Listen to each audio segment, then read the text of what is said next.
students, so most of you guys haven't met me. I wanted to show you guys a very quick method of sorting out all of the data in your project. I think that if you follow along in this video, it could potentially save you guys hours and hours of time. Okay, now the first thing you're going to do is you're going to highlight your data here. Not too far. Okay, and you're going to go up here to Insert, and then you're going to hit Pivot Table. Now you want to make sure that it says New Worksheet here, because if you hit Existing Worksheet, things are just going to get really weird. Click OK. Now over here, you're going to want to check Account, Fund, Debit, and Credit. All right, just ignore this. Don't worry, it'll look better. Now you're going to want to you're going to make sure that your account is in under your rows here. And under columns, you're going to want Fund on the very top. It's very important that it not be under values or the whole thing will mess up. Make sure it's Fund and then Values.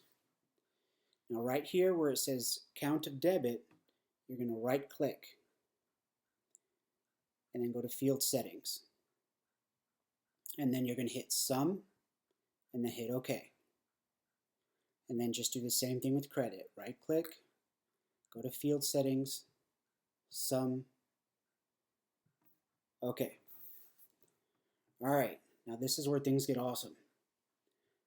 Up here under Pivot Table Analyze, hit Fields, Items, and Sets.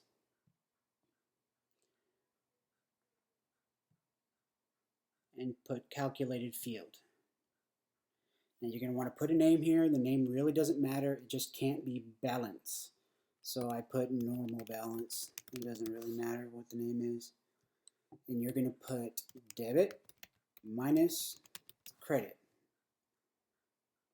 And then hit OK.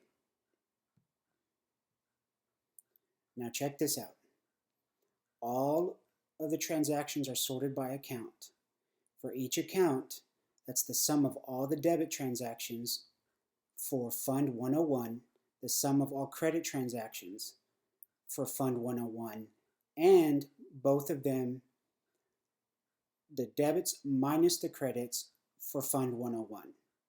So for each of the categories under where it says sum of normal balance, if it's positive, it's going to be a debit.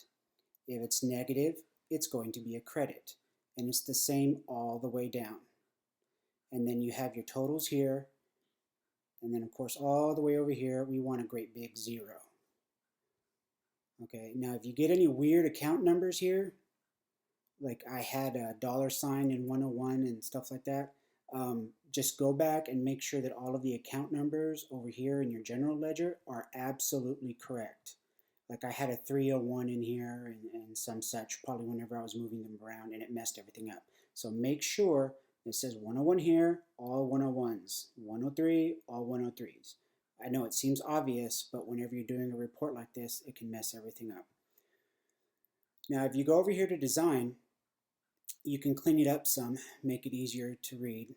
I like banded rows here, banded columns, you know, whatever you want to do. There's some nice little templates here. You know, whatever you want to do to make it pretty.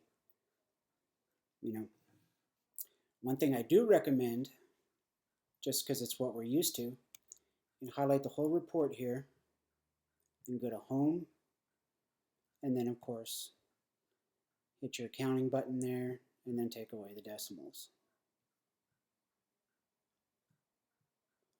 Okay, now if you go up here through cells, for cells T through Y, you're going to see here that it's a fund called Fund and a fund called Blank. Now those are just generated by how the program reads the general ledger. They're insignificant and there are no figures in here, so it's not messing up any of the totals, but it's kind of annoying.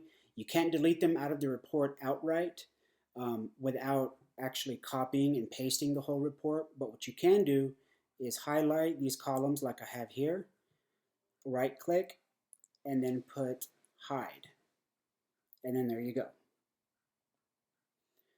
So there you go, guys. I really hope this helps. I know that time is of the essence, so hopefully this will help you guys out a lot. Good luck, and good luck with the rest of the semester. Bye.